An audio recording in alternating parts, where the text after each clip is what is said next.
So socializing your brand, as Kimberly was also talking about, is about owning your digital assets. Nerdy way of saying, go get your domain names, customize your URLs, go to Facebook, go to Twitter, go to LinkedIn, go to your website, go everywhere you can where you are representing yourself online, and take the same URL where possible.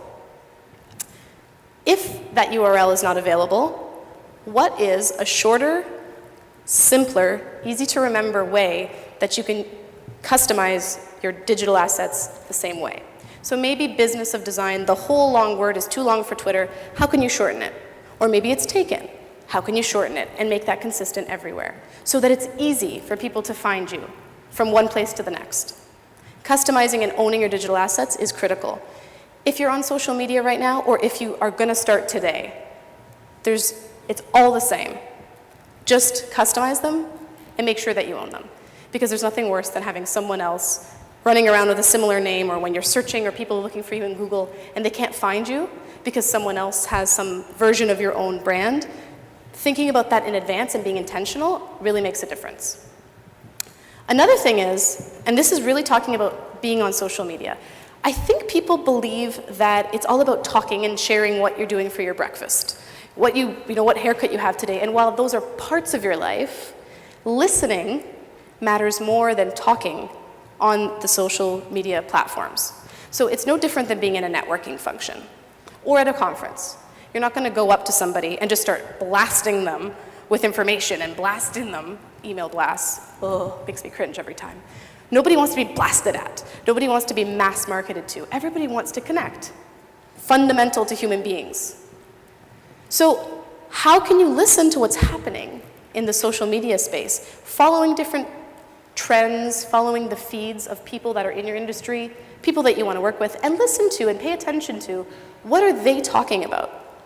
What are they talking about? Who are they following? What are they interested in? And how can you add and contribute something of value to that?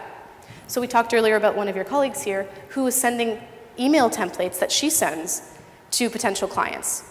Those are great things to share. That's the type of resource. We all have nuggets of them. The thing that we think is kind of irrelevant, like, yeah, that's just what we do, second nature, that's huge value for other people. Huge value. How can you add that in the conversation? And the only way you know is because you're listening to what actually is going on, not just trying to send stuff aimlessly at people, which I'm not insulting or telling you that you're doing personally, but the social media space is noisy because a lot of people are doing that. So it's about listening. And the 80-20 rule, I love when formulas work out because it's easy to remember. The 80-20 rule in social media for two different things is very valuable. One is share and contribute 80% of the time. Ask 20% of the time. So every feed, as much as everyone tells you, or the business blogs will tell you, drive everybody to your website. Yes, that's true.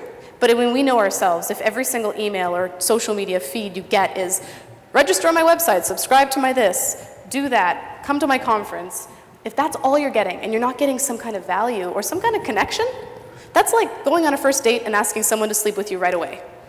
It doesn't make sense. It's really awkward. And it doesn't resonate with people, right? You need to kind of date. You got to get to know somebody a little bit. You want to hear about their feed. You want to know a little bit more about them over time. And so 80% of the time, offer that value, and 20% of the time, ask for something in return. That's how relationships are built, online and offline. It's not that different. It's just a lot faster and more overwhelming when you end up on that, Facebook page and that Twitter page and that LinkedIn page, and you're thinking to yourself, I might self-combust if I spend another second watching this entire thing go. What do I write? Well, ask yourself, how could you contribute some value? That's the thing to offer.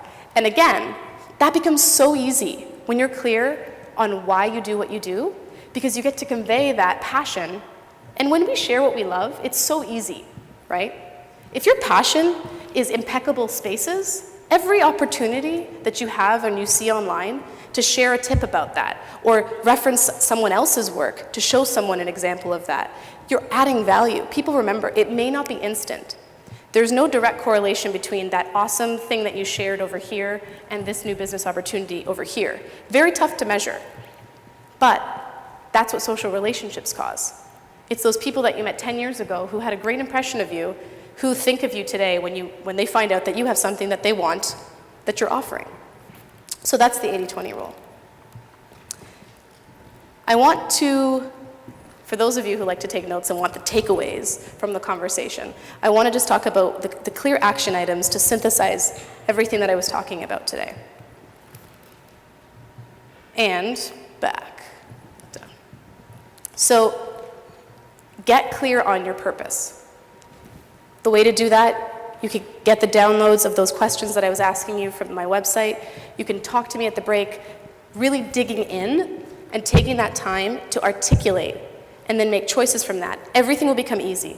When you know that you're about redefining the status quo, for example, which is where I stand, I know what colors to choose, I know what logos, I know what fonts work, I know what website style, I know where to go, what conferences to go to, where to show up. Everything becomes a lot more easy.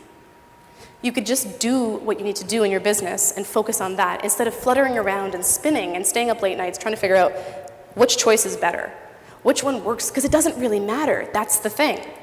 If it's blue or if it's pink, it only matters that it's consistent with what you are representing for yourself, the kind of people you're going after.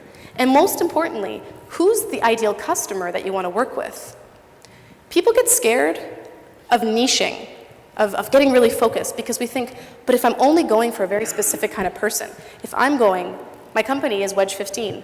We are very clear. We are wedging a space for the 15% of people. And that's all, 15%. But by the way, that's thousands and thousands of Canadians, for example. 15% of people who want to shift the status quo about how we do business, about how we interact with each other, and about how we do social media and digital. That's what we're focused on. So if you're an industry that is lagging and kind of behind the times, they're not the right fit for us. There's other agencies, there's lots of other people who can serve that person, but I'm best suited, as is my business partner and our team, to serving people who are interested in that cutting edge. And so we attract people like that, and it becomes easy to do business like that. And you'll be surprised. As soon as you get clear on that, that's what starts showing up. Does anyone have examples of that? Like when you decided you're not doing this anymore, exactly what you're looking for shows up? That's how it goes. It's true in dating, it's true in business, it's how it goes. So, getting really clear on that. Personalizing your brand really just means dropping the armor. I'm not suggesting drop the professionalism. That's important. Dress appropriately, know your audience, know how to come off, but be personal about it.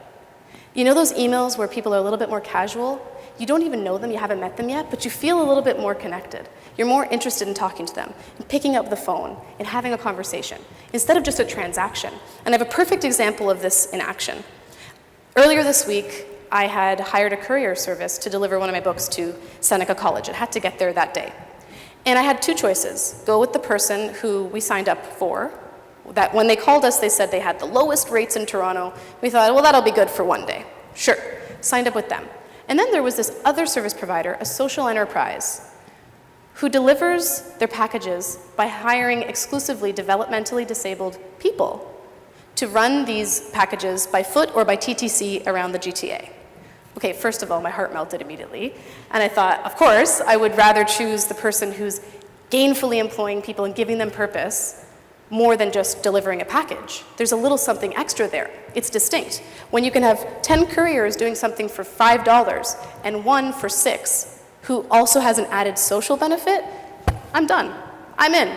So I canceled my package with the regular courier service, who's great and does great work, but there's nothing particular about it. It didn't connect with me in any special way, so that when there was an opportunity, that was the clear brand that I wanted to connect. And I tell you not, when that delivery person came to the door, he's hilarious. I was holding my book in my hand. He practically grabbed it from my hands.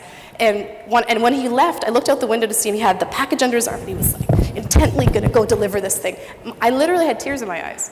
Like sappy, sappy, sappy lady moment. But I don't care because I felt great about it. I would have paid triple for that exact same service. And that's the power of personalizing, of being purpose-driven in your business. And owning your digital assets, I think, is self-explanatory by this point, but please, for those URLs that you don't already have, go grab them, go customize them, make it all consistent. And socializing your brand, today, if only today, tell people why you do what you do, experiment with it. You may not have a very clear, obvious statement yet. But try to convey it. Try everyone you talk to, try something different. That's how you iterate, that's how you grow. In the real life world of business, it's trying and error, you know? You see how it works with different people, you see how you feel about it, you see how they respond to it. Give it a shot today. This is a safe space for you to experiment with coming from why, instead of just describing what you do. That'll come up, but there'll be something more to connect on, and something more powerful to drive the conversation. So with that, with the examples that I gave you, with the questions I'd love for you to consider, and with me being here until lunch and happy to answer any of your questions, I really want to thank you for your attention, and I want to inspire you and encourage you to please build your brands unapologetically and be you, because that's what the world needs more of, and that's what will light you up in a way that you will make more money, you will build the best relationships, and I promise, because I'm an example of it, and as are the clients that I've worked with, because there's nothing better than being you and getting paid to be you. So thank you very much.